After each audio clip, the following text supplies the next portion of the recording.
Un médicament contre Alzheimer utile contre les caries? Des chercheurs britanniques ont trouvé comment traiter les cavités des dents cariées de manière rapide, en stimulant leur processus naturel de régénération avec une molécule à l'essai contre la maladie d'Alzheimer. Ces derniers y voient une alternative au plombage.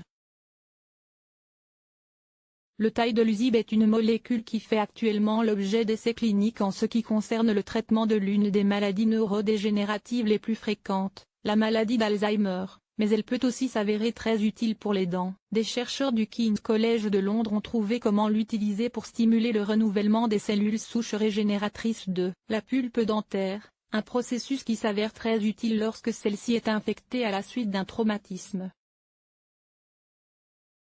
Afin de protéger la dent de l'infection, une fine couche de dentine est produite naturellement pour entourer la pulpe dentaire, mais elle est insuffisante pour réparer efficacement les grandes cavités.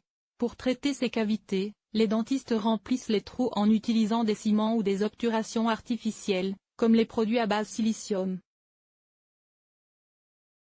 Mais ce ciment reste dans la dent et ne se désintègre pas naturellement, ce qui signifie que le niveau minéral de la dent n'est jamais complètement restauré. La nouvelle approche biologique que les chercheurs évoquent dans leur étude mise ainsi sur la capacité naturelle des dents à se réparer. Cela permettrait de générer de la nouvelle dentine dans de grandes cavités, ce qui pourrait potentiellement réduire le besoin de plombage. Une méthode plus simple et rapide, une solution plus naturelle pour le patient, et un risque de complications moins élevé pour les dentistes. En effet, l'utilisation de ciment ou d'obturation dentaire a ses limites puisqu'elle peut provoquer des infections et implique des changements fréquents. De plus, lorsque ces techniques ne marchent pas ou qu'une infection se produit de nouveau, les dentistes doivent traiter une zone infectée plus grande qu'auparavant, voire éventuellement extraire la dent. Outre le taïdoluzib, les chercheurs ont utilisé une autre molécule, le glycogène synthase, et des éponges de collagène biodégradables. Ces dernières sont utilisées pour administrer le traitement, qui combine ces deux molécules, sur une dent qui présente une carie. Sur des souris dont les dents ont été percées de petits trous, les chercheurs ont constaté que l'éponge s'est dégradée au fil du temps et que la nouvelle dentine l'a remplacée.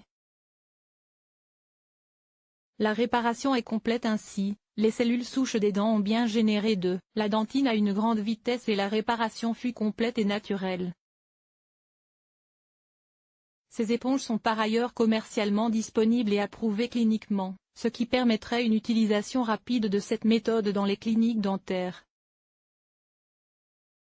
La simplicité de notre approche la rend idéale si l'on veut l'utiliser avec un produit dentaire dont le but serait de traiter les cavités, en produisant à la fois une protection de la pulpe et une régénération de la dentine, explique le principal auteur de l'étude, le professeur Paul Sharp. En outre, utiliser un médicament qui a déjà passé des tests cliniques pour la maladie d'Alzheimer présente une véritable opportunité pour l'utiliser rapidement. Mais cette méthode n'est pas pour autant miraculeuse puisqu'il faudrait quand même se soumettre à la fraise du dentiste pour enlever les parties cariées de la dent.